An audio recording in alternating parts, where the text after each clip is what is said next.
오늘 첫 번째 본문 창세기 1장 28절 그리고 2장 15절 같이 봉독하시겠습니다.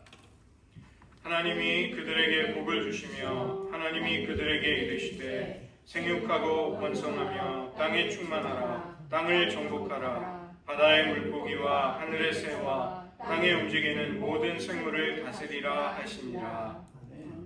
2장 15절입니다.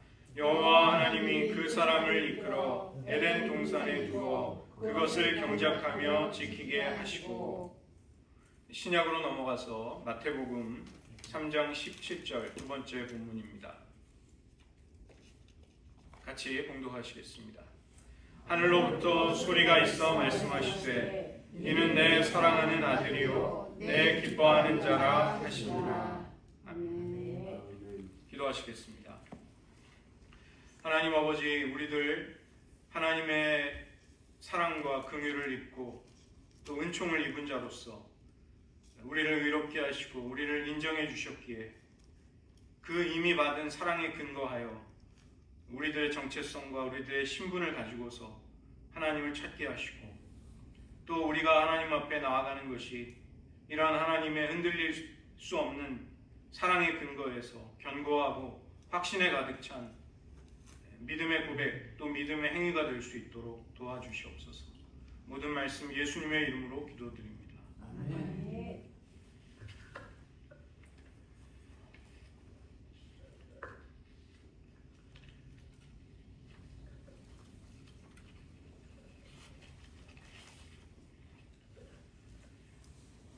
우리의 삶은 그렇게 단순하지가 않습니다. 왜냐하면 인간은 다양한 욕구와 동기를 지니고 있는 복잡하고 다차원적인 그런 존재로 지음을 받았기 때문이죠. 우리의 내면에는 통일되고 한결같은 자아, 어떤 한 가지의 성향만이 있는 것이 아니라 굉장히 여러 가지의 모습이 있습니다. 내가 내 자신도 왜 이렇게 생각하지, 왜 이렇게 행동하지 의아스러워할 수 있는 그런 나 자신을 발견하게 되는 것이죠. 로마서 7장 15절에서 사도 바울은 내가 행하는 것을 내가 알지 못하노니 곧 내가 원하는 것은 행하지 아니하고 도리어 미워하는 것을 행함이라. 사도 바울은 우리 안에 모순되고 충돌하는 갈등과 분열이 있다는 것을 이야기합니다. 우리는 죄성도 있고 그 다음에 하나님의 자녀로서 거듭나서 우리 안에 태동이 된 새로운 생명, 이것이 충돌하고 갈등을 일으키는 것입니다. 유대교의 랍비였던 조셉 솔로베이치크, 이 랍비가 창세기 1장과 2장에서 서로 다른 아담의 모습을 볼 수 있다, 이런 이야기를 합니다. 동일한 똑같은 사람 아담이지만 인간 본성에 서로 다른 면을 가리킨다, 그의 연구에서 그렇게 밝힙니다. 그래서 창세기 1장에 나오는 아담에게 이 랍비는 아담 원, 첫 번째 아담 원이라는 별명을 붙였습니다. 이 아담 원의 특징은 오늘 저희가 살펴본 본문 창세기 1장 28절에 하나님의 문화 명령을 수행하려는 인간입니다. 땅에 충만하고 땅을 정복하고 피조 세계를 다스리라는 명령을 받들어서 그것을 적극적으로 행하려는 인간의 모습인 것이죠. 인간이 자연의 원리를 이해하고 문화와 문명을 발전시키고 질병을 정복하고 우리 시대 우주선을 띄워보냅니다. 또 큰 기업과 조직을 운영하고 돈을 벌고 세상을 통제하며 질서를 세우고 하나님이 주신 창조성을 가지고 놀라운 예술들을 만들어내는 것이죠. 이러한 아담 원의 특징은 생산하고 다스리고 정복하고 성취하는 사람입니다. 그러나 창세기 2장에 등장하는 아담에게 이 솔로베이치크 랍비는 아담2라는 별명을 붙였습니다. 우리가 살펴본 2장 15절, 여기에서는 하나님의 명령에 따라 에덴 동산을 경작하고 지키는 일을 합니다. 이것은 섬세하게 사랑으로 돌보는 역할을 하는 것입니다. 또 창세기 3장 8절에 있듯이 이 아담2는 관계와 친밀함을 갈망하는 존재입니다. 바람이 불 때 동산에 거니시는 여호와의 소리를 듣고 그는 자신이 창조주와 연결되어 있는 존재라는 것을 느끼는 것이죠. 하나님이 아담에게 하와를 아내로 주시기 전에 그는 외로움을 느낍니다. 아담의 속에 관계에 대한, 친밀함에 대한 갈망과 욕구가 있는 것입니다. 이처럼 같은 사람 아담 안에도 두 가지의 욕구와 소원, 서로 다른 성향이 있는 것입니다. 생산하고 다스리고 통치하고 일을 행하는 아담도 있지만 그 동일한 아담은 하나님과 대화하기를 원하고 하나님과 동행과 우정의 관계를 쌓고 친밀함과 인정을 받기를 원하는 그런 아담인 것이죠. 그래서 우리들은 이러한 우리 안에 있는 두 가지의 욕구, 이러한 필요, 서로 다른 갈망과 소원에서 균형을 이룰 필요가 있습니다. 하나님의 뜻을 따라 무언가를 성취해내는 인간성, 또 친밀함과 관계를 갖고 싶어하는 그런 인간의 성향, 이 두 가지가 서로 보완이 될 때 우리는 온전케 될 수 있는 것입니다. 일과 활동을 통해서 무언가를 성취해내고 보람도 느끼고 영향을 끼치고 또 아름다운 이름을 얻고 싶어하는, 성장하며 발전하고 싶은 갈망도 우리 안에 있지만 하나님과 다른 이들과의 관계 속에서 사랑과 인정을 원하고 또 좋은 관계를 친밀하게 쌓아가고 싶은 욕구가 우리 안에 있는 것이죠. 우리가 만약 너무 일에만 몰두하게 된다면 관계를 잃어버리게 됩니다. 사실 이민자들의 많은 가정에 아픔이 있는 것, 그것은 많은 경우 이런 연유 때문인 것이죠. 가정 상담을 하는 유명한 카운슬러가 이런 이야기를 했습니다. 아이의 건강한 정서는 부모가 자녀의 성취로부터 자존감을 얻지 않으려고 하는 것에 정비례한다. 어려운 말인 것 같지만 부모가 자녀의 성공으로부터 자기의 보람을, 자기의 자존감을 얻으려고 하지 않을 때 자녀는 건강하게 클 수 있다는 것입니다. 우리는 우리가 원하고 갈망하는 어떤 것을 얻기만 한다면 행복해질 수 있을 것이다, 이런 생각을 하지만 여기에는 함정이 있습니다. 아이비리그에 입학을 하기만 한다면, 멋진 배우자를 만날 수만 있다면, 100만 불짜리 집을 구입한다면, 내가 그토록 원하는 그 지위로 승진할 수 있다면, 그러나 우리의 뇌는 이런 조건에서 성취를 경험하게 되면 목표점을 즉시로 옮긴다고 합니다. 더 좋은 성적, 더 좋은 집, 더 높은 연봉, 더 행복한 가정생활, 우리는 그것을 바로 원한다는 것이죠. 이 아담에게 있는 서로 다른 두 가지의 성향과 욕구는 함께 있어야 하고 균형을 이루어야 합니다. 하나님이 우리를 그 두 가지 영역 모두를 감당하는 존재로 그렇게 만드신 것이죠. 시편 86편 12절에서 시편 기자의 기도가 나옵니다. 여호와여, 주의 도를 내게 가르치소서. 내가 주의 진리에 행하오리니 일심으로 주의 이름을 경외하게 하소서. 일심으로 주를 경외하게 하소서, 이렇게 번역이 되어 있는데 영어 성경 NIV에는 Give me an undivided heart that I may fear your name, 이렇게 번역이 되어 있습니다. undivided heart니까 분열되지 않은, 나누어지지 않은 마음을 나에게 주십시오. 그러면 제가 당신의 이름을 경외할 수 있겠나이다. 안타깝게도 아담과 하와는 창세기 3장에서 유혹에 굴복하고 인류는 분열되지 않은 온전한 마음이 아니라 깨지고 상하고 분열이 된, 모순된 마음을 가지게 됩니다. 너도 하나님과 같이 될 수 있다. 신처럼 내가 내 스스로를 통제하고 다스려라. 구차하게 하나님에게 의존하지 말고 독립된 존재로 행복한 너의 삶을 꾸려나가라. 이 사탄의 거짓말에 안타깝게도 아담과 하와는 넘어갔던 것이죠.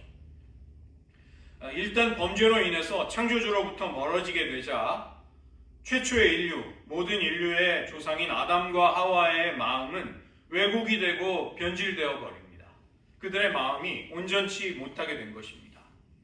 그래서 쾌락과 힘과 만족, 기쁨을 하나님이 아닌 데서 찾으려고 하지만 그런 간절한 갈망은 결코 충족이 되지 않습니다.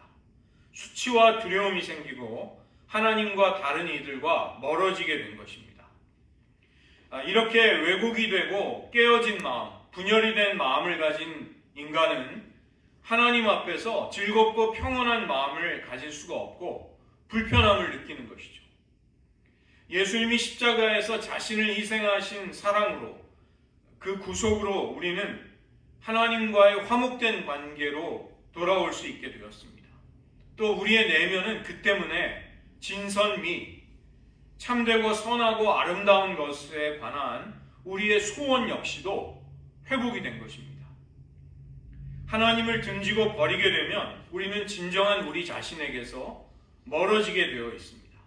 생명의 근원이신 하나님을 버릴 때 우리는 결핍과 소외에 빠지게 되는 것이죠.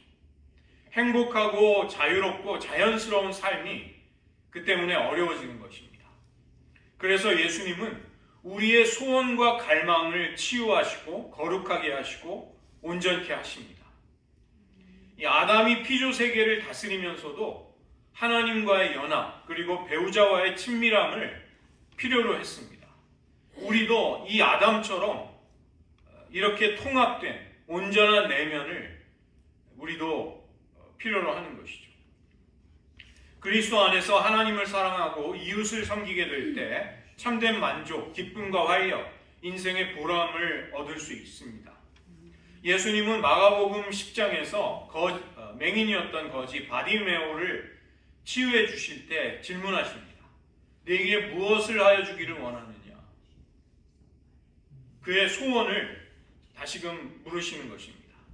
요한복음 5장에서 예루살렘 양문 곁에 있는 베데스다 연못가에 38년 동안이나 머물렀던 병자를 예수님이 고쳐주실 때도 마찬가지입니다. 예수님은 그의 병이 오랜 줄을 아시면서도 그에게 질문하십니다. 내가 낫고자 하느냐? 주님은 그들의 간절한 소원과 갈망이 그들의 입술로 마음으로부터 표현되기를 원하셨던 것이죠. 주님은 우리의 죄를 십자가의 죽음과 부활을 통해 정복하실 때 우리의 갈망과 소원, 이것 역시 회복시켜 주셨습니다. 하나님 안에 있는 진정한 만족과 기쁨을 이제 다른 데서 구하지 않게 하시고 하나님의 은혜 안에서 자족할 수 있는 기쁨을 주신 것입니다. 가장 유명한 교부 어거스틴, 그도 예수님을 만남으로 인해서 그의 생애 속에 이런 회복을 경험한 사람이었습니다. 그는 주후 354년에 북아프리카 타가스테라는 도시에서 태어났습니다. 그의 아버지는 가난한 지주였지만 어머니 모니카는 아들의 총명함에 큰 기대를 겁니다. 부유한 후원자의 도움을 얻어서 그는 카르타고에 유학을 하고 마침내 밀라노에서 수사학과 문학을 가르치는 교수가 되고 로마 황제의 대변인이 되는 큰 성공을 거두게 되죠. 그는 사회적인 성공만이 아니라 지칠 줄 모르는 이런 성적인 욕망을 가진 사람이었습니다. 그는 결혼하지도 않은 애인 사이에서 사생아를 출산합니다. 그리고 나서 그 여자를 버리고 사회적으로 성공하는데 더 좋은 약혼자와의 결혼을 기다리면서 또 다른 여자를 얻습니다. 어거스틴은 성공과 명예를 모두 얻은 사람이었지만 영혼의 고뇌와 갈등은 점점 깊어져만 갔습니다. 성공하면 할수록 그의 만족과 불행은 더 깊어진 것입니다. 어거스틴의 자서전인 고백록, 거기에서 그는 우리의 마음은 당신 안에서 쉴 때까지 안식을 얻지 못합니다. 이런 고백을 합니다. 자기의 영혼 안에서 일어났던 일이었습니다. 굉장히 재미있는 기도도 하는데 이게 이제 회심하기 전에 했던 기도죠. 저를 순결하게 해주십시오. 다만 지금은 말고요. 저를 순결하게 해주십시오. 제가 이런 정말 죄악된 욕망에서 저는 벗어나고 싶습니다. 그런데 지금은 싫습니다. 조금 더 즐길게요, 하나님. 그는 30살 무렵에 밀라노에 있는 어느 정원에서 어린아이들의 노랫소리를 듣습니다. 톨레 레게 톨레 레게, 집어들어서 읽어라, 집어서 읽어라. 라틴어죠. 그는 그 어린아이들의 노랫소리를 듣고 자기 앞에 있는 성경책을 집어서 한 군데를 펼쳐서 읽습니다. 로마서 13장 14절이었습니다. 오직 예수 그리스도로 옷 입고 정욕을 위하여 육신의 일을 도모하지 말라. 이 말씀을 읽을 때 어거스틴의 영혼에 하나님의 빛이 아주 강력하게 임하였습니다. 그는 성공의 사닥다리를 오르려고 했고 성적인 쾌락을 탐닉하고 마니교 같은 이단에도 기웃거렸습니다. 그러나 그 순간 어거스틴은 회심하게 되고 작은 고향에 내려가 작은 수도원을 차리고 기도와 말씀 묵상의 삶을 살기로 작정합니다. 그러나 그는 우연히 히포라는 도시를 방문했을 때 그곳 성도들이 놀랍게도 그를 붙잡고 놓아주지 않습니다. 자신들의 주교로 임명해달라는 간절한 요청을 하고서 이 어거스틴을 히포의 주교로 임명하게 되는 것이죠. 어거스틴은 이 히포에서 목회자와 저술가로 신학자로서의 삶을 살게 됩니다. 그리스도를 만나게 되자 부와 성적인 욕망, 성공에 대한 열망, 명예에 대한 욕구, 이 모든 것을 그는 버리고 하나님을 향한 갈망, 하나님 안에서의 큰 만족을 누리게 됩니다. 하나님이 우리의 삶에 역사하실 때 어떤 일이 일어나는지를 어거스틴의 생애는 잘 보여주었던 것이죠. 우리의 삶을 예수님께 바치게 될 때 우리의 소원과 갈망이 그분의 손에서 새로워집니다. 그것은 우리의 기쁨을 앗아가고 만족과 재미를 억누르는 것이 아니라 하나님 안에 있는 진정한 기쁨을 발견하게 되는 것이죠. 우리는 더 이상 성공과 사람들의 인정, 그리고 세상이 주는 부귀와 쾌락이 삶의 목적이 되지 않는 것을 경험합니다. 우리는 하나님께 사랑받고 이미 인정받았기에 다른 이들의 인정과 존경이 우리의 존재를 만들지 못한다는 것을 깨닫게 됩니다. 우리의 부족함을 세상으로부터 누군가로부터 얻으려고 하지 않는 것입니다. 그것이 우리에게 있어서는 있어도 되지만 없다 할지라도 크게 중요하지 않기 때문인 것이죠. 이미 하나님이 우리를 용납해 주시고 사랑해 주시기에 우리는 다른 사람들을 섬기고 세상을 위해 헌신하고 노력하는 삶조차도 은혜로 그것을 감당하게 됩니다. 은혜로 살아가는 삶이 우리로 하여금 이웃을 섬기게 하는 것이죠. 존경과 사랑을 얻기 위해서, 성공을 통해 나를 증명하기 위해서 아둥바둥 살아가는 삶으로부터 해방받게 되는 것입니다. 물론 우리는 여전히 노력하고 발전과 진보를 이루기 위해 열심히 살아가야 합니다. 그것이 무가치하다는 것은 결코 아닌 것이죠. 그러나 그러한 삶을 추구할 때조차 우리의 삶의 동기와 목적이 완전히 달라지게 됩니다. 우리는 이미 하나님의 사랑과 인정을 받기 때문에 나를 받아주신 하나님께 대한 감사함으로 그러한 삶을 살 수 있게 되는 것이죠. 우리는 열심히 노력하고 최선을 다해야 하지만 우리가 그렇게 살게 될 때 그것조차 은혜의 선물임을 고백하게 되는 것입니다. 우리는 예수님의 삶 속에서 하나님의 사랑과 인정과 용납을 이미 받은 인생이 무엇인가를 보게 됩니다. 헨리 나우엔이 쓴 이는 내 사랑하는 자요 라는 얇지만 영적인 고전이 있습니다. 예수님이 공생애를 시작하시면서 요단강에서 세례를 받으실 때 하늘로부터 아버지의 음성이 들렸습니다. 하늘로부터 소리가 있어 말씀하시되 이는 내 사랑하는 아들이요 내 기뻐하는 자라 하시니라. 하늘로부터 들려온 예수님을 향한 하늘 아버지의 음성이었습니다. 예수님의 정체성은 하늘 아버지께서 그분에게 주신 말씀 속에 있었습니다. 메시아로서의 사명을 채 시작하기도 전에 예수님은 하나님 아버지 앞에서 하나님의 사랑받고 기뻐하심을 입은 자로서 그 공생애를 시작하시는 것입니다. 열심히 하나님을 위해 많은 일을 하고서 칭찬으로 이 음성을 듣는 것이 아니라는 것입니다. 우리도 마찬가지라는 것이죠. 세상은 끊임없이 우리를 향해서 너는 아무것도 아닌 초라한 존재라고 또 인정과 용납을 받을 가치가 없다고 속삭이지만 하나님은 우리에게 주님을 향해 예수님을 향해 들려주셨던 이 말씀을 하고 계십니다. 너는 내 사랑하는 자여 내 기뻐하는 자라고 하나님은 말씀하시고 예수님에게 일어났던 일이 우리에게도 일어나는 것이죠. 이것이 우리의 정체성이 되는 것입니다. 우리가 그리스도 안에 있기 때문에 예수님에게 일어난 예수님의 내면과 성품을 만들었던 그 말씀의 은혜가 우리들에게도 똑같이 있는 것입니다.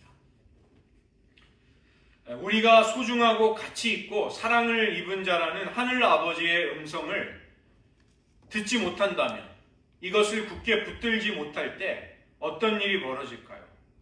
우리가 가치 없고 사랑스럽지 않다는 거짓말을 믿게 됩니다. 성공과 명예, 돈과 쾌락이 매력적인 해결책으로 다가오게 되는 것이죠. 우리에게 가장 큰 유혹과 시험은 돈과 권력과 성을 통해서 오는 것이 아닙니다. 우리를 향해 너는 내 사랑하는 자여 기뻐하는 자라고 하시는 이 하나님의 평가를, 하나님의 인정을 믿지 못하는 것이 우리들의 가장 큰 문제와 시험과 유혹이 되는 것입니다. 하나님은 이미 그분의 사랑을 통해서 우리에게 이 은혜를 베푸신 것이죠. 그런데 이 하나님의 우리를 향한 사랑과 평가를 받아들이지 못하는 것, 거부하는 것, 이것이 우리의 위기가 되는 것입니다. 예수님은 오병이어의 기적의 현장에서 어린아이가 가져온 보리떡 하나를 취하십니다. 그리고 하늘을 우러러 그것을 축복하시고 떼어서 나누어 주십니다. 이 떡은 하늘로부터 내려온 생명의 떡이신 예수님을 상징하고 있습니다. 그리고 이것은 성도인 우리들의 정체성을 또 의미하기도 하는 것이죠. 우리는 하나님의 사랑받고 기쁨을 입은 자로 하나님의 손에 의해 취하심을 받습니다. 선택이 되는 것입니다. 오직 그분의 긍휼로 인한 선택이었죠. 우리에게 무슨 장점이 있어서 의로움이 있어서 선택받은 것이 아니라는 것입니다. 우리는 우연히 이 땅에 존재하지 않습니다. 하나님의 택함을 받고 사랑과 은혜를 입은 자로 여기 존재하고 있는 것입니다. 그래서 우리는 매 순간 이 하나님 아버지의 축복을 필요로 하고 그 축복을 매 순간 받으며 살아가고 있는 사람들입니다. 세상의 생명을 위해서 예수님의 몸은 십자가에서 깨어지게 됩니다. 그리고 그분은 상처를 입으시는 것이죠. 우리 역시 선택이 되고 축복을 받은 만큼이나 하나님의 뜻에 따라 우리도 깨어지는 것입니다.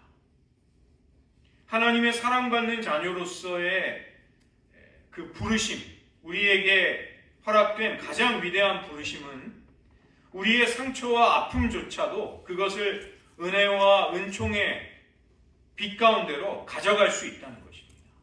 우리는 상처를 입지만, 고난을 당하지만 그 아픔을 하나님의 은혜 앞으로, 하나님의 빛 가운데로 가져다 놓는 것입니다. 우리의 상처와 깨어진 부분은 우리의 무가치함을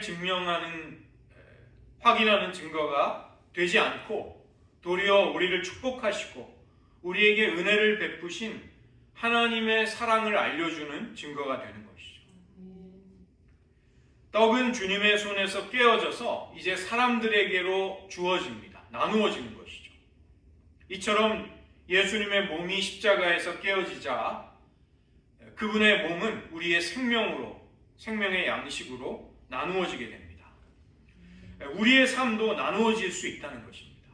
우리의 삶도 누군가를 위해 하나님의 손에 의해서 건네질 수 있다는 것입니다. 훌륭한 선물이 되는 것이죠. 제가 이제 내일 결혼 기념일을 맞는데 당연히 제 아내는 또 확인을 합니다. 당신의 생애 속에 무엇이 가장 귀중하냐? 저는 또 열심히 정성이 담긴 대답을 해주어야 합니다. 우리는 죽음을 통해서도 우리 자신을 나누어 주도록 부름을 받습니다. 그리스도 안에서 우리의 죽음은 우리가 순전히 사랑을 입은 자로 살아가는 길이 되는 것이죠. 누군가에게 순수한 선물이 될 수 있다는 것입니다. 우리는 죽음을 맞이할 때조차 진정으로 우리가 누구인지를 드러낼 수 있게 됩니다. 한 알의 밀이 떨어져서 죽어서 많은 열매를 낳듯이 예수님의 삶에서도 그리고 우리들의 삶에서도 죽음은 생명을 낳는 또 다른 씨앗이 되는 것입니다. 작지만 성실한 행동, 사랑의 몸짓, 용서의 말, 작은 기쁨과 평화, 또 희생과 헌신, 이것이 우리들을 통해서 다른 사람을 풍성하게 하는 선물로서 나누어지고 주어질 수 있는 것이죠. 우리는 더 이상 죽음을 두려워하지 않을 수 있고 우리의 모든 존재를 다른 누군가를 위한 선물이 되고자 하는 소원을 가지고 갈망을 가지고 살아갈 수 있게 됩니다. 사랑을 입은 자로 살아가다가 우리를 사랑하시는 아버지 하나님의 사랑의 품으로 돌아가는 것, 예수님처럼 사는 것입니다. 내가 아버지께로부터 왔다가 아버지께로 돌아간다고 하신 주님의 삶이 우리들에게도 이루어지는 것입니다. 우리가 우리의 삶 전체를 바라보고 이해할 수 있는 가장 중요한 진리입니다. 우리는 하나님의 사랑을 입은 자, 기뻐하심을 입은 자라는 것입니다. 놀랍게도 하나님은 우리를 사랑하실 뿐만이 아니라 그분을 향한 우리의 사랑을 간절히 원하십니다. 그리고 말할 수 없이 그것을 즐거워하십니다. 하나님과 이런 사랑을 주고받을 수 있는 것이 우리의 가장 큰 부르심이고 인생의 최고의 보람이자 의미가 되는 것이죠. 하나님께 다 받은 사람, 모든 것을 받은 사람은 아낌없이 내가 가진 것을 나누어 줄 수 있는 여유가 생깁니다. 우리는 세상으로부터 무엇을 얻기 위해서 더 이상 섬기지 않습니다. 은혜를 입고 사랑을 입은 자로서 하나님께 거저 받은 것을 거저 나누어 주면서 세상을 섬기고 사랑하는 것입니다. 그렇게 볼 때 우리가 경건의 훈련에 힘써야 할 이유가 생기는 것이죠.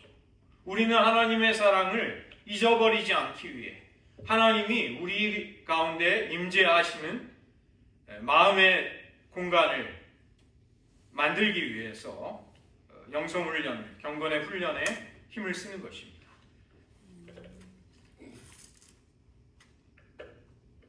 2004년도에 50 First Date라는 영화가 나왔습니다. 두 젊은이가 만나서 사랑에 빠지게 됩니다. 그런데 여주인공은 자동차 사고로 뇌를 다치는 어려운 일을 겪는데 희한한 병에 걸리게 됩니다. 잠만 자게 되면 기억이 까맣게 사라지는 희귀한 기억상실증에 걸리는 것입니다. 남자는 사랑하는 여자에게 우리가 사랑하는 사이라는 것을 기억하게 하려고 50번이나 데이트를 신청합니다. 처음 본 여자처럼 또 데이트를 하고 또 데이트를 하고 또 데이트를 하는 것이죠. 그러나 안타깝게도 이 여자는 자고 나면 남자를 만났던 기억을 잃어버리게 됩니다. 결국 남자는 둘의 사랑 이야기를 영상으로 찍습니다. 그리고 그 동영상을 아침마다 보면서 비로소 이 여자는 자신이 남자친구에게 사랑을 받는다는 것을, 나도 그 남자를 사랑한다는 것을 조금씩 기억해낼 수 있게 되는 것이죠. 직감적으로 여러분에게 무엇이 떠오르십니까? 바로 저 여주인공의 모습이 우리들의 모습입니다. 아주 판박이처럼 똑같은 것이죠. 여러분은 제가 목사이니까 매일 기도하고 말씀을 가까이 하며 은혜에 충만하게 살 것이라고 생각하실지도 모르겠습니다. 그러나 저도 본질에 있어서는 똑같습니다. 영적인 기억상실증, 영적인 건망증, 영적인 치매에 매일 시달립니다. 그렇게 하나님의 은혜를 잊고도 그것을 까맣게 잊어버리곤 하는 것이죠. 하나님의 은혜를 생생하게 끊임없이 내 안에서 떠올리고 기억하지 않으면 안 된다는 절박함을 느끼고 있습니다. 그러면서도 행동은 느리고 게으르니까 굉장히 모순되게 살아가고 있는 것이죠. 제가 미국의 동부에서 섬기던 교회는 금요 심야 기도회를 하고 나서 토요일날 새벽 기도가 있었습니다. 힘들어하는 사람들은 그냥 둘 중에 한 군데를 빠졌습니다. 그러나 저는 빠질 수가 없죠. 그래서 이 기도 생활을 왜 이렇게 힘들게 해야 하나, 이런 고민이 언뜻 들었습니다. 왜 이렇게 맹목적으로 신앙생활을 해야 할까? 그러나 지금은 조금 다른 생각을 하게 됩니다. 제가 더 경건하게 기도의 열정으로 불타오르는 사람이 되었다는 것은 아닙니다. 그러나 깨달은 바가 있습니다. 우리가 기도 생활을 통해서 하나님을 계속 찾지 않으면 우리는 정말 소망이 없다는 것입니다. 새로워지기가 어렵다는 것이죠. 그래서 어떤 기회이든 우리가 기도할 수 있다면, 하나님께 나아갈 수 있다면 사실은 그것이 소중한 것이었구나. 그것을 깨닫게 됩니다. 여러분 아침에 일어나시면 가장 먼저 무엇을 하십니까? 스마트폰을 켜고 뉴스를 체크하고 이메일을 확인하시지 않으십니까? 그러나 시편 46편 10절에서 시편 기자가 하는 이야기를 주목하실 필요가 있습니다. 너희는 가만히 있어 내가 하나님 됨을 알지어다.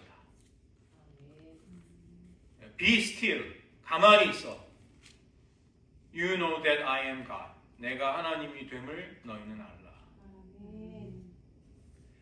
아침에 잠깐 운동을 하시는 날이 있으실 것입니다. 그러면 그 잠깐의 운동만으로도 하루 종일 활력이 느끼는 것을 경험하게 됩니다. 여러분 아침에 한번 묵상을 해보십시오. 잠시라도 좋습니다. 아침에 성경 한 장을 한번, 짧은 구절을 한번 읽어보십시오. 하루 종일 나를 지켜보시는 하나님의 사랑의 눈길이 더 민감하게 느껴집니다. 침묵과 고독의 자리가 왜 소중할까요? 우리는 바쁘고 분주한 생활 속에서 많은 것들을 잊어버리고 있다가 침묵과 고독의 자리에 있게 되면 내가 얼마나 하나님의 큰 사랑과 은혜를 입은 자라는 것을 새삼스럽게 떠올릴 수 있게 됩니다. 나를 두고 이러쿵저러쿵 하는 사람들의 평가와 수군거림, 내가 나 자신에 대해서 내리는 판단과 편견, 이 모든 것을 넘어서서 내가 누구인지가 하나님 앞에 서게 될 때 또렷해지고 분명해지는 것을 경험하는 것이죠. 여러분 왜 주의를 지키며 하나님의 안식에 정기적으로 참여하려고 하고 계십니까? 내가 세상에서 아둥바둥하면서 이루어낸 성과들, 수입들, 그런 성취들이 내 가치를 결정하지 않는다는 것을 우리는 주일날 확인하는 것입니다. 우리는 아무 조건 없이 하늘 아버지의 사랑과 인정을 이미 받은 자라는 것을 이 안식의 자리에서 예배드리며 느끼게 되는 것이죠.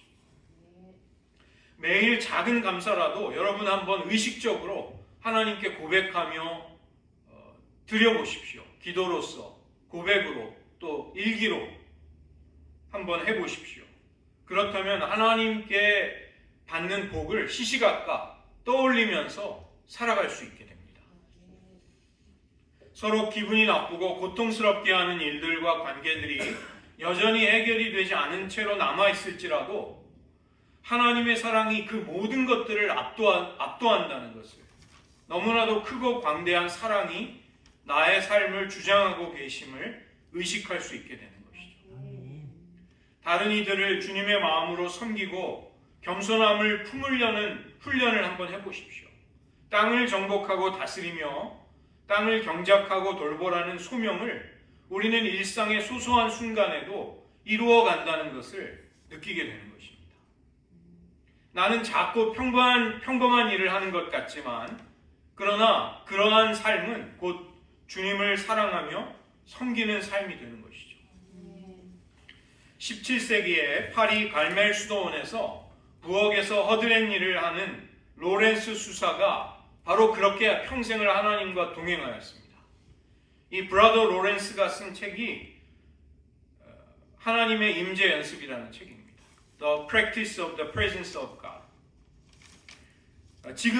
지금 사람들은 그때 그 갈멜 수도원장의 이름을 아무도 기억하지 못하지만 하나님과 조용히 동행했던 부엌에서 일했던 로렌스 수사의 이름은 우리가 다 알고 있습니다.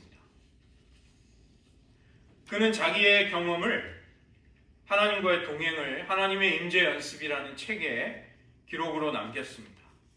많은 사람들이 이 로렌스 수사에게 찾아와서 어떻게 당신은 하나님과 동행하십니까?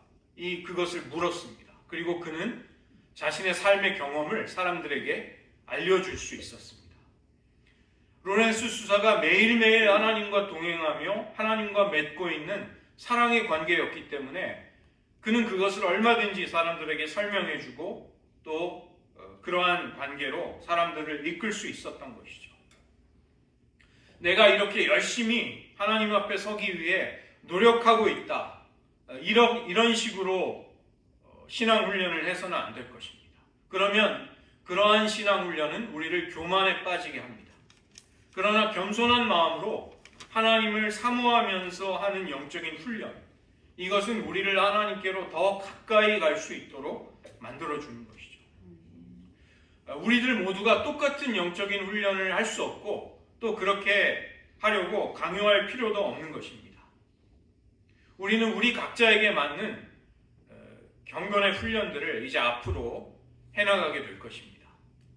이제 춥고 힘들었던 겨울이 지나갔습니다. 이제 따뜻한 봄을 맞아서 이제 하나하나씩 영적인 훈련의 방법들을 소개해드리고 또 저희들 같이 해보면서 여러분들 자신에게 가장 맞는, 내가 하나님과 동행하고 사랑의 관계를 쌓아나가는데 제일 나에게 딱 맞는 그런 영적인 훈련이 무엇일까를 여러분 한번 발견하실 수 있는 올 한 해가 되기를 원합니다. 우리는 경건의 훈련을 통해서 우리의 심령 속에 하나님이 역사하실 수 있는 여지, 성령님의 일하시는 공간을 만들어 드릴 수 있습니다. 성도의 심령 속에, 하나님의 교회 공동체 속에 이런 훈련과 이런 노력들을 해나갈 때 주님은 기뻐하시고 은혜를 베풀어 주실 것입니다. 올 한 해 이 사순절로부터 우리가 그런 하나님을 향한 갈망을 하나하나씩 훈련해 나가고 실천해 나갈 수 있으시기를 주님의 이름으로 축원드립니다. 이 시간 말씀을 의지하며 잠시 기도하는 시간 가지기 원합니다. 먼저 여러분 자신의 정체성을 한번 고백드리는 기도를 드려보십시오. 하나님, 저는 무엇을 하기 때문에, 어떤 이유 때문에가 아니라 하나님의 말할 수 없는 사랑과 용납하심을, 은총을 이미 받은 자로서 하나님 앞에 서 있나이다. 이것을 고백드리기 원합니다. 주님의 손에 들렸던 그 작은 떡, 그것이 주님의 손에 선택이 되고 축복을 받고 깨어져 생명을 나누어주는 떡이 될 수 있었습니다. 예수님의 생애가 그러했고 우리들의 삶이 그러하다는 것을 말씀은 우리에게 알려주고 있습니다. 이 시간 우리들의 삶도 그렇게 생명의 떡이 되기를 원하나이다. 하나님의 손이 우리를 취하여 주시고 우리를 축복해 주시고 우리의 깨어짐과 우리의 상처를 통해서조차 하나님의 영광과 은혜가 나타나게 하여 주시옵소서.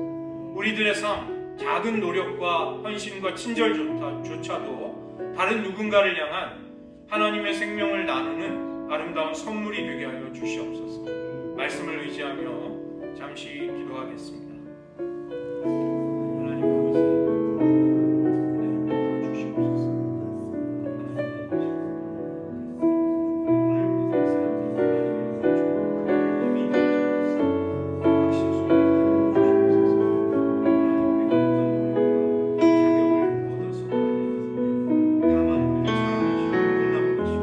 선택해 주시고 축복해 주신 하나님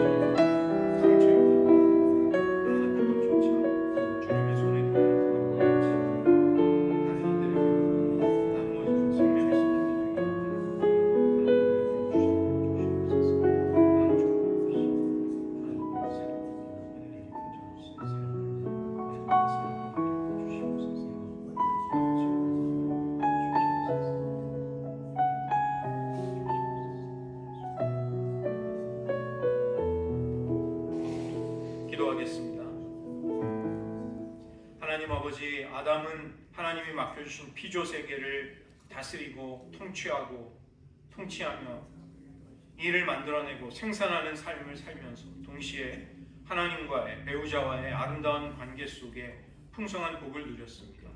저희들 그리스도 안에 회복되어 이 놀라운 은총이 우리들에게도 허락되었음을 확신합니다. 아멘. 저희들 주님이 주신 권세와 복음의 능력을 가지고 세상을 섬기고 하나님의 아름다운 일을 이루어 드리기를 원합니다. 아멘. 그와 동시에 하늘 아버지와의 사랑의 관계를 나누기 원하며 형제 자매들과의 아름다운 교제를 날마다 맛보기를 원합니다. 우리들을 이런 균형 잡히고 온전한 삶으로 인도하여 주시옵소서.